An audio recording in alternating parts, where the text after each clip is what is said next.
Okay, so let's talk about semen examination. ये specially उन students के लिए है जो लैब में काम करते हैं या लैब में रिपोर्टिंग सेक्शन में इन्वॉल्व हैं। So this is a semen examination का थोड़ा सा theory part where this structure is sperm, जिसको हम हिंदी में शुक्राणु भी कहते हैं। तो स्पर्म के 3 पार्ट्स हैं जो कि मेन हम माइक्रोस्कोपिकली एग्जामिन कर रहे हैं, जो एक हेड है, एक नेक है और एक टेल है। अब तीनों को नॉर्मल होना बहुत ज़रूरी है, पर दो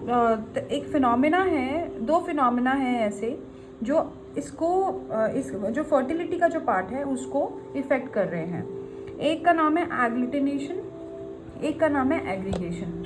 अब ये रिपोर्ट में जब आप सीमेन एनालिसिस की रिपोर्ट बनाते हैं उसमें आपको ये दोनों चीज़ें भी रिपोर्ट करनी होती हैं, क्योंकि ये फर्टिलिटी को इफ़ेक्ट करते हैं। मान लीजिए काउंट जो है वो 146 मिलियन है। अब 146 मिलियन जो है वो अपने आप में बहुत अच्छा काउंट है, राइट? ठीक है। लाइव स्पर्म जो हैं वो 60% हैं, जो कि अगेन बहुत अच्छा है। बट अगर ये दोनों फिनोमेना प्रेजेंट हैं, चाहे फिर काउंट भी अच्छा हो, तो फर्टिलिटी इशू आ सकते हैं, specially from the male side. तो एग्लूटिनेशन एग्रीगेशन का जो ड्राइंग है वो बना के मैं दिखा देती हूँ, डायग्राम। ये स्पर्म है,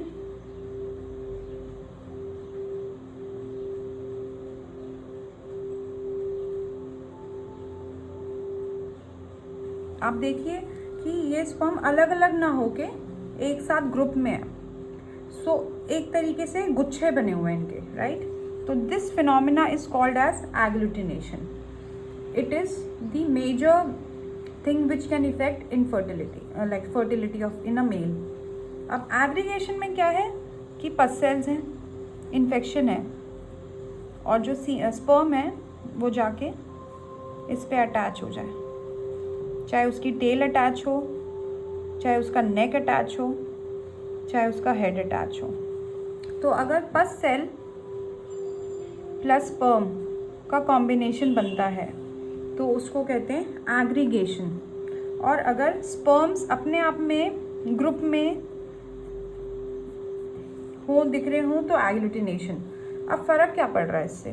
फ़र्क ये पड़ रहा है कि जो स्पर्म है वो एक प्रोग्रेसिव पैटर्न में चलता है।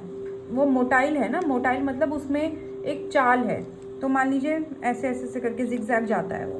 अब ग्रुप में होगा तो क्या वो जिगजैग जा सकता है? आप खुद सोचिए, एक आदमी को भागना है वो ऐसे भाग सकता है, पर अगर एक आदमी को बहुत सारे लोगों के साथ ग्रुप बनाना है, हग करना है, उनको ग्रुप हग देना है और साथ में फिर भागना है, इंटायरली इम्पॉसिबल है। सबकी अपनी अपनी जो स्पीड है वो भी जाएगी। ऐसे ही अगर पस सेल्स, मान लीजिए एक आदमी है, उसको जाना था और साथ में उसको पत्थर बांध दिया। सो साथ में जो पत्थर है, क्या वो आदमी को जाने देगा आगे? उसकी जो स्पीड है उसको रोकेगा ना। तो ऐसे ही पस सेल्स जो हैं वो रोकते हैं। तो अगर ग्रुप्स में है तो एग्लूटिनेशन, और अगर पस सेल्स के साथ अगर उनका अटैचमेंट हो रहा है स्पर्म का तो एग्रीगेशन। ये चीज़ आपको ज़रूर रिपोर्ट करनी है जब आप सीमेन एनालिसिस की एक रिपोर्ट क्रिएट कर रहे हैं। काउंट और उसका कितने जिंदा हैं, कितने मरे हुए हैं, ये सब तो है ही, साथ में दिस इज़ वेरी इंपॉर्टेंट।